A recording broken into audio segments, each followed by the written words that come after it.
Student, welcome to my channel winking study. So आज की video में मैं आपको क्लास 9 का भारत का भौतिक स्वरूप चैप्टर पढ़ाने जा रही हूँ। और इस चैप्टर में हम पढ़ेंगे कि भारत की जो स्थल आकृति है वो किस तरीके की, कहाँ पे पहाड़ है, कहाँ पे मैदानी इलाका है, कहाँ पे प्रायद्वीप है, कहाँ पे द्वीप है, इन सब चीज़ों के बारे में हम पढ़ेंगे। सो ये चैप्टर अगर हम देखें तो बहुत ही एक इंटरेस्टिंग चैप्टर है। सो आप इस वीडियो को पूरा ज़रूर देखिएगा। ये वीडियो आपके एग्जाम के लिए बहुत हेल्पफुल होगी, आपको सारी चीज़ें एकदम क्लियर हो जाएंगी। आप प्लीज़ इस वीडियो को पूरा देखिएगा। और हाँ, इस वीडियो को देखते हुए मेरे चैनल को ज़रूर लाइक कीजिए और सब्सक्राइब कीजिए। तो चलिए बिना टाइम वेस्ट करिए इस वीडियो को शुरू करते हैं। तो सबसे पहले हमें ये देखना चाहिए कि भारत का भौतिक स्वरूप इस चैप्टर में क्या क्या चीज़ें हम पढ़ने वाले हैं।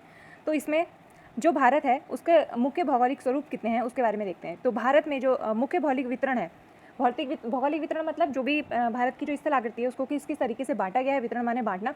तो देखते हैं, पहला है हिमालय पर्वत श्रृंखला, दूसरा है उत्तरी मैदान, तीसरा है प्रायद्वीपीय पठार, चौथा है भारतीय मरुस्थल, पांचवा है तटीय मैदान और फिर छठा है द्वीप समूह। प्रायद्वीप क्या होते हैं बच्चों? प्रायद्वीप मतलब ऐसा स्थल आकृति जो तीन तरफ से पानी से घिरा होता है और एक तरफ से वो मैदानी इलाका होता है, ठीक है, उसको प्रायद्वीप बोलते हैं। तो भारत में ऐसा एरिया है, आपको पता ही है, साउथ की तरफ, ठीक है। तो चलिए शुरू करते हैं। पहला है हिमालय पर्वत श्रृंखला, ठीक है। तो सबसे पहली बात ये कि ये पूरी दुनिया की सबसे बड़ी हिमालय पर्वत श्रृंखला है, ठीक है। तो ये दुनिया की सबसे बड़ी पर्वत श्रृंखला है और इसके कितने प्रकार हैं ये सभी पढ़ेंगे। यह एक वलित पर्वत श्रृंखला है। वलित और नवीन, वलित माने क्या होता है? ये मोड़दार पर्वत श्रृंखला है, ठीक है। और ये नई पर्वत श्रृंखला है। जैसे बहुत टाइम पहले, कई सालों पहले भी कई सारी श्रृंखलाएं बनी हुई होती हैं, जैसे कि अरावली उसका एक एग्जाम्पल है। लेकिन जो ये हिमालय पर्वत श्रृंखला है ये एक नवीन पर्वत श्रृंखला है, ठीक है। आगे देखिए, ये जैसे कि मैंने आपको बताया, ये विश्व की सबसे ऊंची पर्वत श्रेणी है और इसी में ही हम जो माउंट एवरेस्ट है, जो दुनिया की सबसे ऊंची पर्वत चोटी है, वो भी यहीं पे ही है, ठीक है। तो ये जो है हिमालय, ये इसको तीन प्रकार से हम बांट के इसको समझ सकते हैं। तीन प्रकार से बांटा गया है। किन किन नामों में बांटा गया है इसको? तो जो हिमालय का पहला प्रकार है वो है वृहत हिमालय, ये वाला, ठीक है। तो जो वृहत हिमालय है इसको महान हिमालय भी बोलते हैं, इसको हिमाद्री भी बोलते हैं, ठीक है। तो ये जो है हिमालय में सबसे जो ऊंचा वाला एरिया है ये उसमें आता है। इसकी जो हाइट है, ऊंचाई है, वो ये 6000 मीटर से ज़्यादा की ऊंचाई है। इसी में बहुत सारे मुख्य शिखर हैं, जैसे कि माउंट एवरेस्ट इसमें आता है।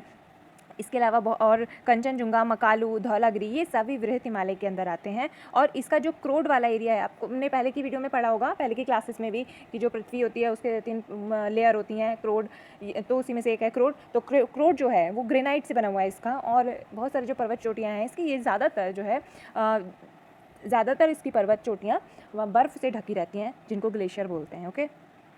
जो हिमालय है, हिमालय का जो दूसरा प्रकार है उसका नाम है हिमाचल या निम्न हिमालय, ठीक है। तो ये वाली, जैसे कि ये पर्वत है, ठीक है, ये हिमालय श्रृंखला है। अब इसी में 3 टाइप के जो हमने प्रकार पढ़े इसके, तो सबसे ऊपर वाला जो है ये तो वृहत हिमालय हो गया। जो बीच वाला है इसको बोलते हैं हिमाचल हिमालय या निम्न हिमालय, और जो सबसे नीचे वाला है उसको बोलते हैं शिवालिक हिमालय, ओके। तो अभी हम कौन सा वाला पढ़ रहे हैं? अभी हम पढ़ रहे हैं हिमाचल हिमालय के बारे में। तो जो इसकी ऊंचाई है वो 3700 मीटर से लगभग 4500 मीटर तक है। और इसकी चौड़ाई की बात अगर हम करें तो इसकी चौड़ाई 50 किलोमीटर तक है। इसमें जो सबसे लंबी पर्वत श्रृंखला है बच्चों, वो है पीर पंजाल पर्वत श्रृंखला, जो कि जम्मू कश्मीर में है, ओके। आप इसको याद रखना। और इसी श्रृंखला में धौलाधर और महाभारत श्रृंखलाएं भी पड़ती हैं। और कश्मीर की घाटी, जो कश्मीर है वो भी यहीं पे ही है। हिमाचल के कांगड़ा और कुल्लू की घाटियाँ वो भी यहीं पे ही हैं।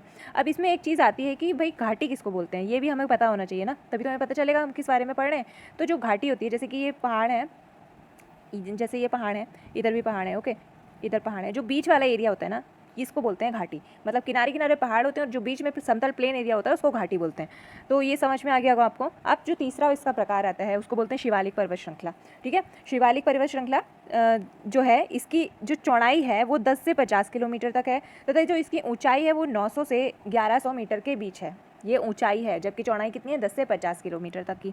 तो ये जो शिवालिक श्रृंखलाएं हैं ये उत्तर में स्थित मुख्य हिमालय की श्रृंखलाओं से नदियों द्वारा लाई गई असंपीड़ित अवसादों से बनी हुई हैं। नदियाँ अपने साथ कई सारे कंकड़, रेता, ये मिट्टी, ये सब अपने साथ लेके आती हैं। तो इनसे बने हुए हैं ये शिवालिक पर्वत श्रृंखला, ओके। इसमें एक चीज़ इंपॉर्टेंट है क्या, जैसे कि ये तो है भाई वृहत हिमालय, ठीक है, ये हो गया कौन सा? निम्न हिमालय जिसको बोलते हैं। और फिर इसके नीचे आता है कौन सा? शिवालिक हिमालय, ये वाला हो गया आपका शिवालिक हिमालय, ठीक है। अब इसके जो बीच वाला एरिया होता है ना, ये वाला, इसको बोलते हैं दून, ठीक है। तो यहाँ की जो इंपॉर्टेंट कौन कौन से प्लेस हैं यहाँ पे? देहरादून, इसके अलावा कोटली दून, पाटली दून, ठीक है। ये सब यहाँ के इंपॉर्टेंट जो क्षेत्र हैं वो हैं। अब जरा ये जो हमने हिमालय का जो वर्गीकरण पढ़ा उसको एक बार इस मैप में देखिए। ये वाला जो है, ये वाला एरिया, ये वाला तो वृहत हिमालय है। इसके नीचे अगर हम देखें तो नीचे वाला निम्न हिमालय है और लास्ट में आ जाता है शिवालिक, ये लिखा भी है शिवालिक श्रेणी। ठीक है, अब हमने हिमालय का ये वर्गीकरण तो देख लिया, अब हम इसका एक दूसरा वर्गीकरण भी देखते हैं। ये जो वर्गीकरण है ये पश्चिम से पूर्व तक के क्षेत्रों के आधार पर बटा हुआ है। ठीक है, तो पश्चिम से पूर्व तक के क्षेत्र के आधार पर में सबसे पहले हम इसमें ना नदियों के आधार पर वर्गीकरण करेंगे। ठीक है, तो जो सतलुज नदी है और जो सिंधु नदी है, इन दोनों के जो बीच का एरिया है ना, जैसे कि ये यहाँ पे हो गई आपकी सिंधु नदी, ये हो गई सतलुज नदी, तो जो इसके बीच वाला जो एरिया है इसको क्या बोलेंगे, इसको बोलेंगे हिमाचल या कश्मीर हिमालय। इसके बाद जो सेकंड आता है सतलुज से लेके काली नदी तक के बीच का इलाका, इसको बोलते हैं कुमाऊं हिमालय। ओके, अब काली नदी, ये तो काली नदी हो गई, अब काली नदी से ऐसे ही तिस्ता नदी है, इसके बीच वाला जो इलाका है उसको बोलते हैं नेपाल हिमालय या तिस्ता, और ठीक है नेपाल हिमालय बोलते हैं। आगे ऐसे ही आगे बढ़ेंगे तो तिस्ता से एक नदी पड़ती है दिहांग। ठीक है, तो तिस्ता से दिहांग नदी के बीच वाले जो एरिया है उसको बोलते हैं क्या, उसको बोलते हैं असम हिमालय। तो ये क्या था, ये तो था पश्चिम से पूर्व तक के दिशा के आधार पर वर्गीकरण। समझ में आ गया आपको। इसी में एक चीज़ आता है जो ब्रह्मपुत्र हिमालय है। ब्रह्मपुत्र कहाँ पे, ये ब्रह्मपुत्र नदी यहाँ पे है ना, तो ये वाला एरिया ब्रह्मपुत्र हिमालय जो है वो सबसे पूर्व सीमा बनाता है। ये पूर्व वाला एरिया होता है, ये पश्चिम हो गया, ये पूर्व हो गया, तो ये जो है ये सबसे पूर्वी सीमा बनाती है। अब इसमें एक चीज़ इंपॉर्टेंट क्या है कि जो दिहांग गार्ज है, दिहांग गार्ज के बाद जो हिमालय दक्षिण की ओर एक तीखा मोड़ बनाता है, और जो तीखा मोड़ बनाता है वो भारत की पूर्वी सीमा तक फैला हुआ है। पूर्वी सीमा मतलब ये वाली सीमा तक, इसीलिए यहाँ वाले हिमालय को बोलते हैं क्या, इसको बोलते हैं पूर्वांचल हिमालय। ठीक है, पूर्वांचल हिमालय। अब ये तो हो गया हिमालय का वर्गीकरण, हमने हिमालय वर्गीकरण के बारे में पढ़ लिया। अब हम पढ़ेंगे क्या, उत्तरी मैदानों के बारे में। तो जैसे कि बच्चों नाम से पता चल रहा है उत्तरी मैदान, तो उत्तर साइड में ही होगा, है ना, ऑब्वियस सी बात है। तो जो उत्तरी मैदान है वो सिंधु नदी और गंगा नदी, जो मुख्य नदियां हैं सिंधु, गंगा और एक यहाँ ब्रह्मपुत्र, ये जो तीनों हैं, ये तीनों मुख्य नदियां ही जल उत्तरी मैदान का निर्माण करती हैं। ठीक है, तो उत्तरी मैदान, तो आप याद रखेंगे उत्तरी मैदान का निर्माण किन किन नदियों के द्वारा हुआ है, सिंधु, गंगा एंड ब्रह्मपुत्र। और एक बात और इम्पॉर्टेंट, ये जो उत्तरी मैदान है ना, ये बहुत ही उपजाऊ मैदान होता है। ठीक है, उपजाऊ मैदान है, इसी वजह से यहाँ पे जो कृषि होती है, इस वजह से यहाँ पे जो खेती होती है इस इलाके में, ये क्या होती है, ये बहुत अच्छी होती है, इसीलिए खेती के लिए यहाँ वाला एरिया बहुत अच्छा माना जाता है। चलिए अब हम इसके और एक दो पॉइंट और देख लेते हैं जो इम्पोर्टेंट है। यह मैदान जो है जलोढ़ मृदा से बना है। अब जलोढ़ मृदा क्या होती है, हमने जो मिट्टी के प्रकार हैं वो पढ़े थे। तो जलोढ़ मृदा होती है बहुत उपजाऊ मिट्टी, जिस वजह से यहाँ का जो मैदानी इलाका है ये बहुत ही उपजाऊ होता है। जैसे कि अभी मैंने आपको बताया, लाखों वर्षों में हिमालय के गिरिपाद में स्थित बहुत बड़े बेसिन द्रोणी में जलोढ़ों का निक्षेप हुआ। जलोढ़ का निक्षेप मतलब नदियाँ जो हैं, ये नदी अपने साथ मिट्टी कंकड़ ये सब लेके आई और इन्होंने इसको निक्षेपित किया, जिस वजह से यहाँ के जो उपजाऊ मैदान है इनका निर्माण हुआ। इसका विस्तार 7 लाख वर्ग किलोमीटर के क्षेत्र पर है। यह मैदान लगभग 2400 किलोमीटर लंबा, याद रखना बहुत इंपॉर्टेंट पॉइंट है, 2400 किलोमीटर लंबा और 240 से 320 किलोमीटर चौड़ा है। और यहाँ पे भाई जब ये वाला इलाका बड़ा उपजाऊ है, खेती वेती अच्छी होती है यहाँ पे, तो ऑब्वियस सी बात है जनसंख्या भी यहीं पे ज़्यादा होगी ना, तो इसी वजह से यहाँ पे जो जनसंख्या है ना वो बहुत ज़्यादा है। जैसे कि यूपी में जनसंख्या आपको पता ही है कितनी ज़्यादा है, दिल्ली, ये जो आसपास के एरिया हैं जो भी उत्तर साइड में पड़ते हैं, ठीक है, यहाँ की जो जनसंख्या है ये बहुत ज़्यादा होती है।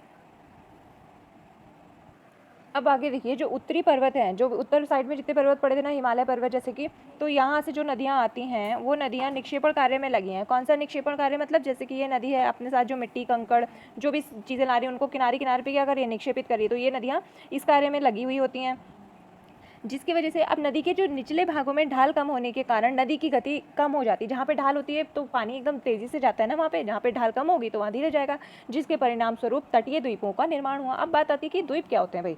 द्वीप मतलब ऐसा एरिया जो चारों तरफ से पानी से ढका हुआ होता है, ठीक है, जो चारों तरफ से पानी से घिरा हुआ होता है, बीच में क्या होता है, स्थलाकृति होती है, उसको बोलते हैं द्वीप। अब हम पढ़ेंगे उत्तरी जो मैदान है उनको कितने भागों में वर्गीकृत किया है, तो इसको भी ना 3 भागों में वर्गीकृत कर रखा है। कौन कौन से भाग हैं, देखिए, उत्तरी मैदान के जो पश्चिम भाग हैं, पश्चिम जैसे कि ये हो गया आपका उत्तर, दक्षिण, पश्चिम और पूरब, है ना, ये दिशाएं होती हैं। तो ये जो पश्चिम वाला एरिया होगा ना, इसको क्या बोलेंगे, इसको बोला गया पंजाब मैदान। अगला है सिंधु तथा इसकी सहायक नदियों के द्वारा बनाए गए इस मैदान का बहुत बड़ा भाग पाकिस्तान में स्थित है, क्योंकि पंजाब से सटा हुआ है ना पाकिस्तान, तो बहुत बड़ा भाग वहाँ पे लगा हुआ है। सिंधु तथा इसकी सहायक नदियाँ झेलम, चेनाब, रावी, व्यास तथा ये सब क्या है, तथा सतलुज हिमालय से ही निकलती हैं। जो 5 हैं इसकी सहायक नदियाँ, इंपॉर्टेंट है ये सिंधु की सहायक नदियों के नाम बताओ अगर क्वेश्चन में आ गए तो आप क्या लिखेंगे, झेलम, चेनाब, रावी, व्यास, सतलुज, सभी हिमालय से निकलती हैं। मैदान के इस भाग में दो आबों की संख्या बहुत ज़्यादा है। गंगा के मैदानों का विस्तार घग्गर तथा तीस्ता नदियों के बीच हुआ है। ये इसकी सहायक नदियाँ हैं। और गंगा की सबसे मुख्य सहायक नदी कौन सी है? सबसे बड़ी सहायक नदी यमुना। ओके, तो जो गंगा है उसके वजह से हरियाणा, दिल्ली, उत्तर प्रदेश, बिहार, झारखंड के कुछ भागों तथा पश्चिम बंगाल में फैला हुआ है, क्योंकि पश्चिम बंगाल तक गंगा नदी जाती है, फिर उसके बाद सुंदरबन डेल्टा में जो है वो फिर बंगाल की खाड़ी में मिल जाती है। तो ब्रह्मपुत्र का मैदान इसके पश्चिम में विशेषकर असम में स्थित है। ये आप याद रखना, बहुत इंपॉर्टेंट पॉइंट है। तो जो ये उत्तरी मैदान है इसमें कौन कौन से प्रकार हैं? पहला कौन कौन से भागों में वर्गीकृत करा है? पंजाब, दूसरा हरियाणा, उत्तर प्रदेश ये वाला, और तीसरा असम साइड में। ठीक है, अच्छा अब बात आती है, हमने जो उत्तरी मैदान है उसके प्रकार को पढ़ा, लेकिन जो उत्तरी मैदान है कहीं पे समतल है, कहीं पे ऊंचा नीचा उबड़ खाबड़ है ना। तो इसके आधार पर जो है इसको कितने भागों में बांटा गया है? इसको 4 भागों में बांटा गया है। तो आकृतिक भिन्नता के आधार पर उत्तरी मैदानों को 4 भागों में विभाजित किया गया है। नदियाँ पर्वतों से नीचे उतरते समय, जब जैसे ये पहाड़ है, ठीक है, ये पहाड़ है, यहाँ से जब नदियाँ नीचे उतर रही हैं, ठीक है, ये जो नीचे नदियाँ आएंगी तो उतरते समय शिवालिक की ढाल पर, अब हमें शिवालिक वाला पड़ा था ना, ये नीचे वाला जो पहाड़ हिमालय का जो क्षेत्र है वो शिवालिक कहलाता है। तो शिवालिक की ढाल पर 8 से 16 किलोमीटर की चौड़ी पट्टी में गुटिकाओं का निक्षेपण करती हैं, जिसे भाबर के नाम से जाना जाता है। ये बहुत इंपॉर्टेंट है, आगे इससे रिलेटेड क्वेश्चन भी है। तो ये सब सरिताएं मतलब नदियाँ इस भाबर पट्टी में विलुप्त यानी कि खो जाती हैं। इस पट्टी के दक्षिण में ये सरिताएं यानी नदियाँ जो भी हैं ये दोबारा से निकलती हैं और नम तथा दलदली क्षेत्र का निर्माण करती हैं। कैसे क्षेत्र का? नम, थोड़ा दलदला जैसे कीचड़, इस टाइप का निर्माण करती हैं क्षेत्रों का, जिसे क्या बोलते हैं? जिसे तराई कहा जाता है। यह वन्य प्राणियों से भरा घने जंगलों का क्षेत्र होता है, क्योंकि यहाँ की मिट्टी जो है गीली होती है, नम होती है, पेड़ पौधे अच्छी मात्रा में उगते हैं, और जहाँ पेड़ पौधे होंगे वहाँ पे वन्य प्राणी भी मौजूद होंगे। तो इस वजह से यहाँ पे जो है घने जंगल होते हैं, वन्य प्राणी होते हैं यहाँ पे। अब बंटवारे के बाद, जब हमारा देश आज़ाद हुआ था, तो जो इंडिया और पाकिस्तान का बंटवारा हुआ था ना, तो बंटवारे के बाद पाकिस्तान से आए शरणार्थियों को कृषि योग्य भूमि उपलब्ध कराने के लिए यहाँ के जंगलों को काटा गया, क्योंकि भाई उनको भी तो कृषि करनी थी, तो इसलिए वहाँ के जंगलों को काटा गया। इस क्षेत्र के दुधवा राष्ट्रीय पार्क की स्थिति मतलब आपको ज्ञात करनी है, जैसा इसमें बता रखा है। दुधवा राष्ट्रीय पार्क जो है वो कहाँ पे? ये उत्तर प्रदेश में है। अगर क्वेश्चन आता है तो आप लिख दीजिएगा, इंपॉर्टेंट भी है ये। अब उत्तरी मैदान का सबसे विशालतम भाग पुराने जलोढ़ का बना है। जलोढ़ क्या होती है? मिट्टी का एक प्रकार होता है, और जो जलोढ़ है वो बहुत उपजाऊ मिट्टी होती है। तो जो ये उत्तरी मैदान है ये सबसे विशालतम बड़ा भाग जो है इसका वो पुराने जलोढ़ से बना है। ये नदियों के बाढ़ वाले मैदान के ऊपर स्थित है। अभी बताया था ना, नदियाँ जो है अपने साथ कंकड़ मिट्टी वगैरह निक्षेपित करती हैं और उससे वहाँ के मैदानों का निर्माण हुआ है। अब इस भाग को भांगर के नाम से जाना जाता है, भांगर के नाम से। अगर बच्चों भांगर और खादर के बारे में क्वेश्चन आए ना, तो आप ये लिखना कि जब नदियाँ अपने साथ कंकड़ मिट्टी ये निक्षेपित करके लाती हैं और उनको निक्षेपित करती हैं, उसके वजह से जो मिट्टी का निर्माण होता है, जो जलोढ़ का निर्माण होता है, उसको भांगर कहते हैं। भांगर पुराना स्वरूप होता है, मतलब पुरानी मिट्टी होती है, ठीक है। और इसी में ही जब नई मिट्टी को निक्षेपित किया जाता है तो उसको खादर बोलते हैं। तो जो पुरानी मिट्टी जलोढ़ निक्षेपित हुआ है उसको भांगर, जबकि नए जलोढ़ को क्या बोलेंगे? खादर। इंपॉर्टेंट है, आप इन सबको याद रखिएगा, भाबर, तराई, भांगर और खादर, ठीक है। तो बच्चों अभी हमने भाबर, तराई, भांगर, खादर के बारे में पढ़ा। अब हमारा नेक्स्ट टॉपिक है प्रायद्वीप या पठार, ठीक है। तो अब प्रायद्वीप या पठार के लिए पहली बात तो हमें ये पता करना पड़ेगा कि प्रायद्वीप किसे कहते हैं। तो प्रायद्वीप मतलब मैंने जैसे पहले बताया था आपको कि ऐसी स्थलाकृति जो 3 तरफ से पानी से घिरी हुई होती है, मतलब त्रिभुज के आकार का बनाती है, 3 तरफ से पानी से घिरी है और एक तरफ से क्या है उसमें ज़मीन है, ठीक है, यानी कि स्थल है। तो ऐसी आकृति को बोलते हैं प्रायद्वीप या प्रायद्वीप। अब बात आती है पठार किसे बोलते हैं। तो पठार एक समतल और ऊंचा उठा हुआ एक रूप होता है स्थल का। जैसे कि ये जो पहाड़ हैं इनसे तो कम ऊंचाई होती है इसकी, लेकिन जो प्लेन एरिया है उससे ज़्यादा ऊंचाई होती है। तो कह सकते हैं ये जो बीच वाला एरिया होता है ना, ये होता है क्या? पठार, ठीक है, ये होता है पठार। अब बात आती है प्रायद्वीप या पठार क्यों बोला गया है। तो यानी कि जो हमारा भारत है, अब एक बार आप इसको नक्शे से देखिए, जैसे कि भारत है, ठीक है। तो अब इसमें प्रायद्वीप वाला भाग कौन सा है? तो भाई हमें दिख रहा है ये जो है ये वाला एरिया 3 तरफ से पानी से घिरा हुआ है। इधर बंगाल की खाड़ी हो गई, इधर अरब सागर और इधर हिंद महासागर। तो जब ये 3 जगह से घिरा है तो ये वाली चीज़ क्या हो गई? ये वाली चीज़ हो गई प्रायद्वीप। तो यहाँ पे आने वाले जो पठार हैं अब हम उनके बारे में पढ़ेंगे, ठीक है। तो ये जो यहाँ के जो पठार है ना, प्रायद्वीप या पठार, उनको 2 भागों में वर्गीकृत किया गया है। पहला है मध्य उच्च भूमि और दूसरा है दक्कन का पठार। तो देखो मध्य उच्च भूमि वाला कौन सा पठार है? यहाँ से देखो, यहाँ से इधर तक का जो एरिया है ये मध्य उच्च भूमि वाला हो गया, और दक्कन प्लेटियो यानी दक्कन का पठार कौन सा वाला एरिया है? यहाँ से इस बीच में जो आएगा, ठीक है। तो सबसे पहले अब हम यहाँ के मध्य उच्च भूमि वाले पार्ट के बारे में पढ़ेंगे। तो मध्य उच्च भूमि वाले पाठ को पढ़ने से पहले इसमें देखो यहाँ पे आपको कुछ पहाड़ियाँ दिख रही हैं, यहाँ पे नर्मदा नदी भी दिख रही है, तो यही वाले एरिया के बारे में बात होगी। तो ध्यान से सुनना, ये जो पठार है, ये जो मध्य उच्च भूमि वाला पठार है, ये नर्मदा नदी के उत्तर में, अब देखो ये वाली दिशा होती है उत्तर, ये नीचे होती है दक्षिण, और इधर होती है पूर्व, और इधर होती है पश्चिम। तो ये उत्तर की बात हो रही है ना, तो ये उत्तर दिशा है। तो जो नर्मदा नदी है उसके उत्तर में स्थित है ये। तो जैसे कि ये नर्मदा नदी है, इसके उत्तर में मतलब ये वाला एरिया जो अभी बताया था ना, ये वाले एरिया में ये वाला पठार फैला हुआ है। और यहीं पे आपको उत्तर में इसके विंध्य पर्वत श्रेणी दिख रही होगी, ये है विंध्य पर्वत श्रेणी, और दक्षिण में इसमें है सतपुड़ा श्रेणी, ये पहाड़ है, ठीक है, सतपुड़ा श्रेणी। और इधर पश्चिम में ये कौन सी श्रेणियों से, यानी कौन सी पर्वत श्रृंखलाओं से घिरा हुआ है? अरावली पर्वत श्रृंखला। अब अरावली पर्वत श्रृंखला जो है वो राजस्थान से कहाँ तक जाती है? दिल्ली तक। ओके, तो जो अरावली पर्वत श्रृंखला है वो दुनिया की सबसे पुरानी पर्वत श्रृंखलाओं में से एक भी है। तो हम कह सकते हैं कि जो ये मध्य उच्च भूमि वाला पठार है, ये किन किन जगहों से घिरा हुआ है? तो ये नर्मदा नदी के उत्तर में है, और उत्तर में इसमें विंध्य पर्वत श्रेणी है, दक्षिण में सतपुड़ा पर्वत श्रेणी है, और पश्चिम में अरावली पर्वत श्रेणी है, ठीक है। यहाँ तक तो बात हो गई इसकी, किसकी? मध्य उच्च भूमि वाले पठार की। अब हम बात करेंगे कि पश्चिम में यह राजस्थान के बलुई तथा पथरीले मरुस्थल से मिल जाता है। जैसे कि हमें पता है राजस्थान में क्या है, राजस्थान में थार मरुस्थल है ना, यहाँ की जो मिट्टी होती है वो रेतीली होती है यहाँ पे राजस्थान में। अब जब ये जो मध्य उच्च भूमि वाला जो ये पठार है, ये वाला एरिया जब राजस्थान में आएगा, तो यहाँ पे क्या हो रहा है, ये बलुई मिट्टी से भी मिल जा रहा है, यहाँ पे ये रेगिस्तान से मिल जा रहा है इस वाले एरिया में, ठीक है। देखिए यहाँ पे ये रेत में मिल जा रहा है, ठीक है, बलुई मिट्टी से मिल जा रहा है। अब इसमें कौन कौन सी मुख्य नदियाँ इस पठार के अंतर्गत आती हैं, मतलब कि ये जो पठार वाला एरिया है, इस जगह पे कौन कौन सी मुख्य नदियाँ बहती हैं? तो देखो दिख भी रहा है यहाँ पे आपको, इसमें नदियाँ हैं चंबल नदी, देखिए ये चंबल नदी यहाँ पे आती है। इसके अलावा सिंध नदी, सिंधु नहीं है ये, सिंध नदी है, ठीक है, सिंध नदी, बेतवा, केन, ये सब क्या है? ये सब नदियाँ दक्षिण और पश्चिम से, मतलब ये हो गया इसका दक्षिण वाला इलाका, ये दक्षिण वाला इलाका, ये पश्चिम वाला इलाका। तो ये क्या होता है, ये जो नदियाँ हैं ना, ये दक्षिण और पश्चिम से बहते हुए, दक्षिण और पश्चिम से बहते हुए किधर जा रही हैं? उत्तर, ये उत्तर, और इधर पूर्व की तरफ जा रही हैं। तो इससे हमें ये पता चलता है कि भाई, अब आपको ये भी पता है कि अगर हम पानी को किसी ऊंचाई से अगर गिराएं तो वो पानी क्या होगा? वो ढाल की तरफ जाएगा, है ना, ऊंचाई पे थोड़ा चला जाएगा वो। तो इससे ये पता चलता है कि जो पश्चिम वाली भूमि है, पश्चिम और दक्षिण वाली भूमि है, वो क्या है? वो ऊंची है, क्योंकि ऊंचाई से पानी यहाँ से बहते हुए किधर जा रहा है? ये जा रहा है पूर्व की तरफ, और इधर जा रहा है ये उत्तर की तरफ। तो यानी कि जो इधर वाली जो ज़मीन है ये कैसी है? यहाँ पे ढाल है, ठीक है।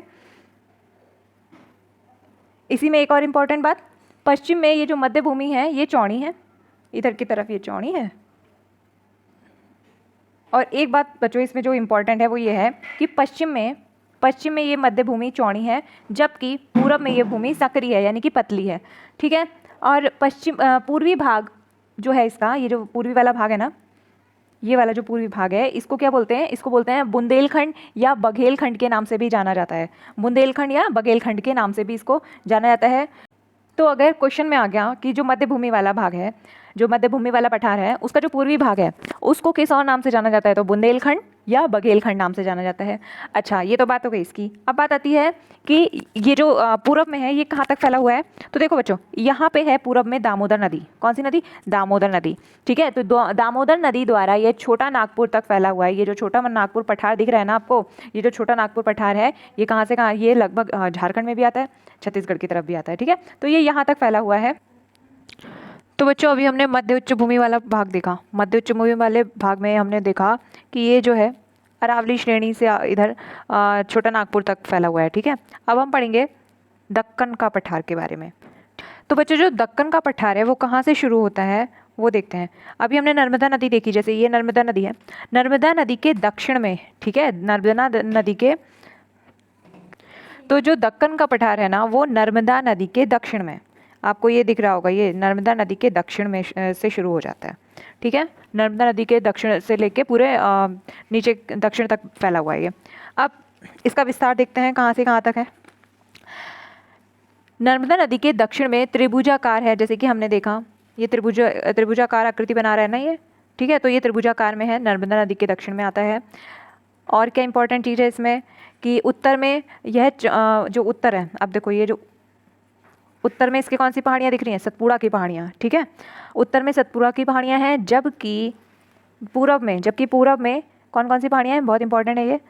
जबकि पूरब में महादेव की पहाड़ियाँ दिख रही हैं, ये महादेव की पहाड़ियाँ, कैमूर की पहाड़ियाँ, मैकाल श्रृंखला, ये सब पूर्वी विस्तार करती हैं, ये इधर पड़ेंगी। ओके, अब आगे देखते हैं इसमें और क्या क्या इंपॉर्टेंट चीज़ें हैं। तो इस पठार का एक भाग उत्तर पूर्व वाला कौन सा एरिया है, ये देखो, ये उत्तर दिशा हो गई, ये हो गई पूर्व दिशा, ठीक है। तो ये यहाँ की बात हो रही है, इस जगह की, ठीक है, इस एरिया की।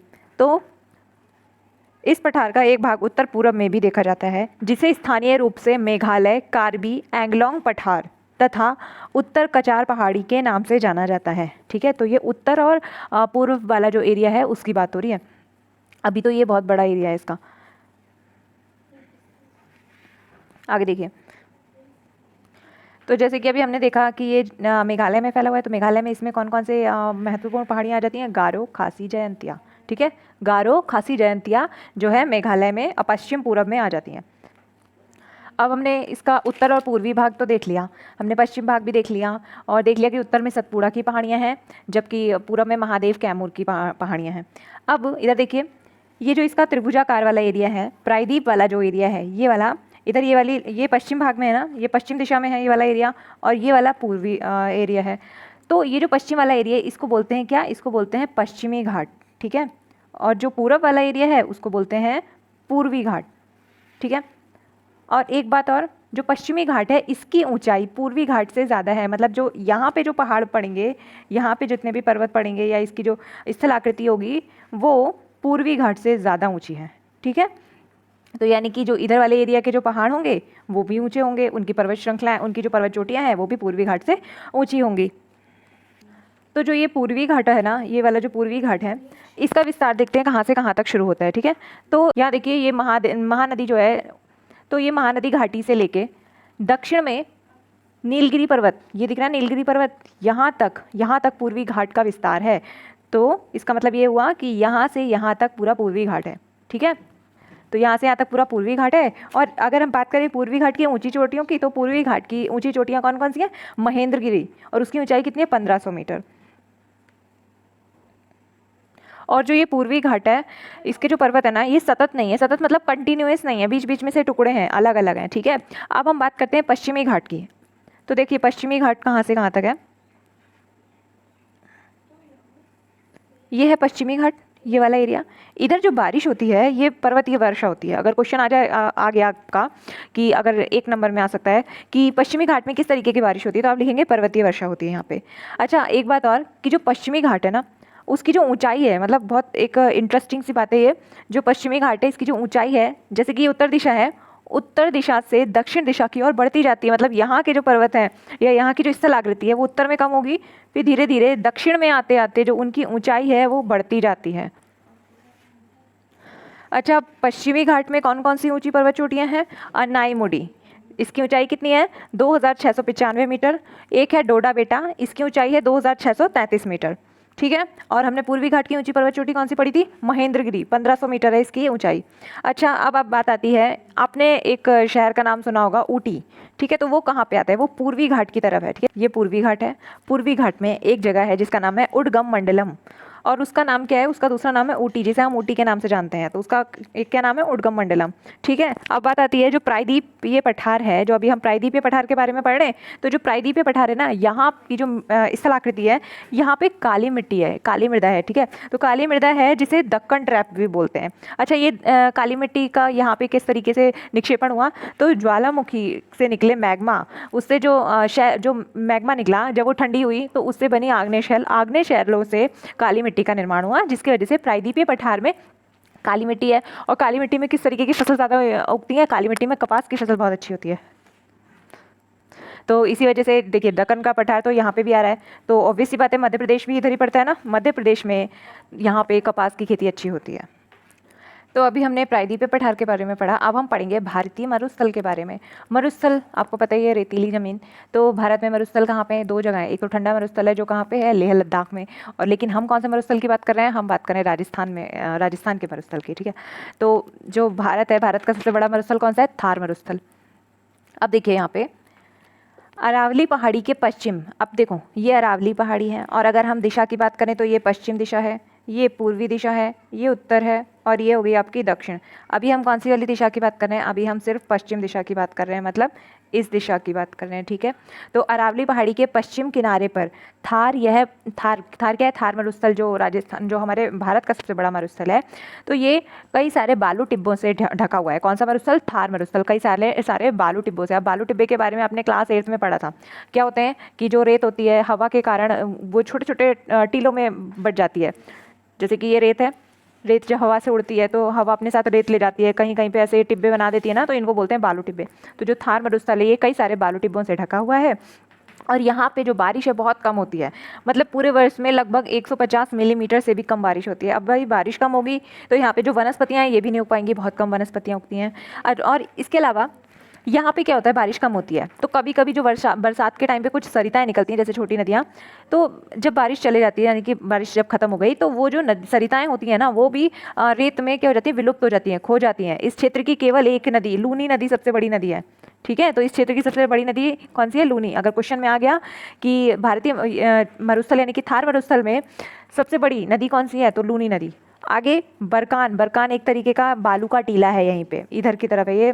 भारत और जो पाकिस्तान है इसके सीमा पर पड़ता है बरकान बालू का टीला, ठीक है। तो ये जो है इसका विस्तार बहुत बड़े क्षेत्र में हुआ है, भारत पाकिस्तान दोनों सीमा पर आता है ये। और ये कहाँ से दिखेगा आपको? जैसलमेर अगर आप कभी जाते हैं ना, तो वहाँ से आपको बरकान दिख जाएगा। बरकान जो बालू के टीले हैं वो आपको वहाँ से दिखेंगे। अब है हमारा सेकेंड लास्ट टॉपिक, तटीय मैदान। नाम से पता चल रहा है तट, यानी कि एक तरफ समुद्र होगा, एक तरफ मैदानी इलाका होगा, यानी कि स्थलाकृति होगी। तो कहाँ पे है समुद्र? अरब सागर, यहाँ पे बंगाल की खाड़ी, हिंद महासागर, ठीक है। तो अभी हमने जैसे पश्चिमी घाट और पूर्वी घाट के बारे में पढ़ा था। ये पश्चिम में आता है तो ये पश्चिमी घाट, ये पूरब वाला एरिया है तो पूर्वी घाट। पश्चिमी घाट का जो तटीय इलाका है ना, उसको 3 भागों में बांटा गया है, वेरी इंपॉर्टेंट। देखिए, जो पश्चिमी घाट में उत्तर में, यानी कि ये जो उत्तर है, ये वाला एरिया, इस भाग को कोंकण कोंकण तट कहते हैं। यहाँ पे मुंबई, गोवा ये आते हैं। अच्छा, इसके अलावा बीच वाला जो एरिया है, बीच वाले एरिया को क्या बोलते हैं बच्चों? बीच वाले एरिया को कन्नड़ तट बोलते हैं। इसके अलावा लास्ट वाला, ये लास्ट वाला जो दक्षिणी बिल्कुल जो इसका जो दक्षिणी वाला भाग है, इसको मालाबार तट बोलते हैं। ओके, आगे देखिए। अब ऐसे ही पूर्वी वाला जो भाग है, पूर्वी वाले भाग में भी जो उत्तरी भाग है ना, उसको क्या बोलते हैं? उत्तरी सरकार। क्या बोलते हैं? उत्तरी सरकार। अगला है इसी में जो इसका दक्षिण वाला भाग है, उसको बोलते हैं कोरोमंडल तट। ओके, तो यहाँ के जो अगर क्वेश्चन में आ गया, आप पूर्वी तट के को किन किन नामों से जानते हैं, मतलब कौन कौन से इसमें प्रकारों में बांटा गया है, तो उत्तर वाले भाग को उत्तरी सरकार और जो दक्षिण वाला भाग है उसे कोरोमंडल तट बोलते हैं। अब जो पूर्वी भाग है, यहाँ की कुछ महत्वपूर्ण नदियाँ हैं। कौन कौन सी महत्वपूर्ण नदियाँ हैं? महानदी, गोदावरी, कृष्णा, कावेरी यहाँ की मुख्य नदियाँ हैं। अच्छा, गोदावरी नदी को क्या बोलते हैं? दक्षिण की गंगा भी बोलते हैं, ठीक है। ये दक्षिण की सबसे लंबी नदी है, दक्षिण भारत की। और इसके अलावा इसमें एक चीज़ और इम्पॉर्टेंट है, यहाँ पे ही चिल्का झील भी है। चिल्का झील उड़ीसा में है और भारत की सबसे बड़ी खारे पानी की झील है यहीं पे, ठीक है, चिल्का झील। तो ये सब कहाँ पे? ये सब पूर्वी तट पे हैं। तो ये तो बात हो गई कहीं की तटीय मैदानों की। अब है हमारा इस चैप्टर का लास्ट टॉपिक, द्वीप समूह। तो द्वीप समूह समझने से पहले हमें ये समझना होगा कि द्वीप बोलते किसे हैं। तो ऐसी आकृति, ऐसी भू आकृति जो चारों तरफ से पानी से घिरी होती है, उसको द्वीप समूह बोलते हैं। तो भारत में 2 मुख्य द्वीप समूह भी हैं। एक अरब सागर में, देखिए मालाबार तट, केरल से मालाबार तट से दक्षिण में दक्षिण पश्चिम में लक्षद्वीप समूह, ठीक है। तो लक्षद्वीप समूह जो है मालाबार तट के पास है, और ये किससे बना हुआ है? ये प्रवाल भित्ति से बना है। अच्छा, प्रवाल भित्ति क्या होती है? आपने क्लास 8 में पढ़ा था। प्रवाल भित्ति मतलब कई हजारों करोड़ों साल पहले कई सारे जानवर जब मरे थे, तो उनके जो अवशेष थे, धीरे धीरे वो मरते गए, तो उनके अवशेषों पे फिर और जानवर मरे, तो उनके अवशेष धीरे धीरे उनसे क्या बनी? परतें बनती गई। तो जो लक्षद्वीप है ना, ये प्रवाल भित्ति से बना है। प्रवाल भित्ति क्या होती है? आपने क्लास 8 में पढ़ा था। प्रवाल भित्ति मतलब जब कई करोड़ों साल पहले कई सारे जानवर मरे, ठीक है, उनके जो अवशेष सड़ गल गए, और उसी के ऊपर फिर कई सारे और जानवर मरे, फिर उनके ऐसे अवशेष सड़ गल गए, तो धीरे धीरे करके उनसे ही एक तट का निर्माण हुआ, और ऐसे ही तट को प्रवाल भित्ति से बना हुआ तट बोलते हैं। तो ये लक्षद्वीप इसी तरीके के तट प्रवाल भित्ति से बना हुआ है, ठीक है। इसको पहले मिनिकाय बोलते थे, लक्षद्वीप बोलते थे, फिर 1973 में इसका नाम लक्षद्वीप रखा गया, और ये 32 वर्ग किलोमीटर में फैला हुआ है। इसकी जो राजधानी है वो कवारत्ती है। यहाँ पे पेड़ पौधे और जंतु बहुत अच्छी मात्रा में होते हैं, मतलब अलग अलग इनकी प्रजातियां पाई जाती हैं। और यहीं पे एक द्वीप है पिटली द्वीप, यहाँ पे मनुष्य नहीं रहते और मनुष्य नहीं रहते, पेड़ पौधे अब काफ़ी अच्छी मात्रा में यहाँ पे, तो यहाँ पे एक पक्षी अभ्यारण्य है। अब हम बात करते हैं बंगाल की खाड़ी से दक्षिण में। देखिए ये बंगाल की खाड़ी है, इधर दक्षिण में देखिए यहाँ पे आपको छोटे छोटे कुछ बिंदी टाइप के दिखाई दे रहे होंगे, ये क्या है, ये है अंडमान निकोबार। ये भी एक बहुत महत्वपूर्ण द्वीप समूह है भारत का। ये देश की सुरक्षा के लिए एक बहुत महत्वपूर्ण द्वीप समूह है और ये जो है ये द्वीप समूह विषुवत रेखा के पास है। अब विषुवत रेखा आपने पहले पढ़ी थी, विषुवत रेखा जिसको भूमध्य रेखा भी बोलते हैं, जो पृथ्वी को 2 बराबर भागों में बांटती है और ठीक, और इसके ऊपर जो है सूरज की किरणें लंबवत पड़ती हैं, जिस वजह से इस वाले इलाके में काफ़ी गर्मी होती है। तो ये विषुवत रेखा के पास है, तो यहाँ पे जो है यहाँ पे पेड़ पौधे काफ़ी अच्छी मात्रा में होते हैं, यहाँ पे घने जंगल है, जीव जंतु पादप काफ़ी अच्छी मात्रा में है यहाँ पे। तो ये बात थी अंडमान निकोबार के बारे में। तो सारी जितनी भी स्थलाकृतियाँ जो भारत की हैं जो इंपॉर्टेंट हैं वो सारी कवर हो गई हैं।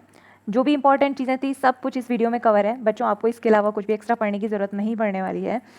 तो अब इसमें लास्ट में देखिए विभिन्न भू आकृतिक विभागों का विस्तृत विवरण प्रत्येक विभाग की विशेषताएं स्पष्ट करता है। मतलब जो भारत में अलग अलग तरीके की भू आकृति हैं वो अलग अलग वहीं की विशेषताएं बताती हैं, है ना। कहीं पे रेत है तो कहीं पे घने जंगल है, कहीं पे द्वीप है तो कहीं पे प्रायद्वीप है। तो ये चैप्टर यहीं पे ख़त्म होता है और इस वीडियो में वो सारी चीज़ें इंपॉर्टेंट जितनी भी चीज़ें हैं ना वो सारी चीज़ें कवर अप हो गई हैं, आपको कुछ भी एक्स्ट्रा पढ़ने की ज़रूरत नहीं पड़ने वाली है बच्चों। सो अगर आपको ये वीडियो पसंद आती है तो प्लीज़ लाइक कीजिए और मेरे चैनल को ज़रूर सब्सक्राइब कीजिए और अपने दोस्तों में अपने रिलेटिव्स में इस वीडियो को ज़रूर शेयर कीजिए। Thank you so much.